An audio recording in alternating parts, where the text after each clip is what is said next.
முருகா. என் அன்பு பிள்ளையே, இன்று 7வது முறையாக நான் உன்னை தேடி வந்திருக்கின்றேன். இன்றாவது என்னை அலட்சியம் செய்யாமல் முழுமையாக கேள் பிள்ளையே. நீ செய்ய வேண்டியது ஒரே ஒன்று, உன் நன்மையை காப்பாற்றிக் கொள்ளுதல். நீ அனுபவித்த காயங்களுக்கு நான் எப்போதும் மருந்தாகவே இருப்பேன்.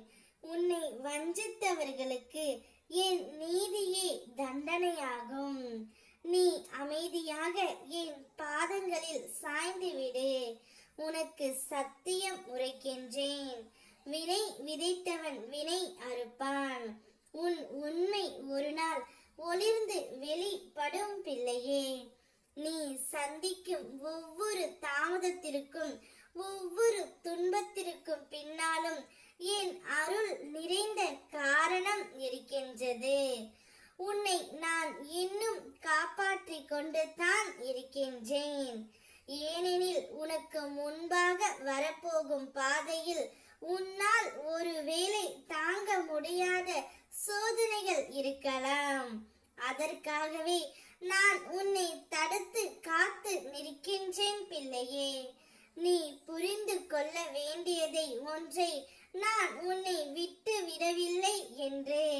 உனக்கென மிக சிறந்த ஒன்றை நான் தயாரித்து வைத்திருக்கின்றேன். பொறுமை காக்கும் என் பிள்ளையை நான் எப்போதும் கைவிட மாட்டேன். உன் உயிர் எனக்கு அர்ப்பணிக்கப்பட்டது. நீ வேண்டுவது போல நான் உன்னை எனக்குள் சேர்த்து என் விருப்பப்படியே உன் வாழ்க்கையை மாற்றுவேன். என்னை பற்றிக்கொள் பிள்ளையே. உனக்கு இனி துரோகம் செய்ய யாராலும் முடியாது. உன் இருட்டை ஒளியாக மாற்றுவது என் பொறுப்பு. எப்போதும் என் கை உன் கைகளிலே இருக்கும். உன்னை யார் கேவலப்படுத்தினாலும் புறக்கணித்தாலும் அதனால் உன் மதிப்பு குறையாது. காலம் என்பது என் கையில் இருக்கும் சக்கரம். அது எப்படி வேண்டுமானாலும் மாறும்.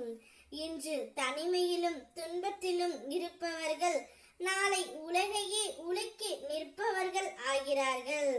அதனால் உன் மனம் தளர வேண்டாம் பிள்ளையே. உன்னை யாரும் மதிக்காவிட்டாலும் என் பார்வையில் நீ மிக பெரிய பிள்ளை. உன் நேரம் வரும். அந்த நேரத்தில் உன் ஒளி உலகையே கவர்ந்துவிடும். அதற்கான நாள் வெகு தொலைவில் இல்லை, மிக அருகில் இருக்கின்றது. நிச்சயம் சோதனைகள் தான் ஒரு நாள் உன்னை வலிமையாக்கும். இனி நீ ஒரு நாளும் தனியாக இல்லை பிள்ளையே.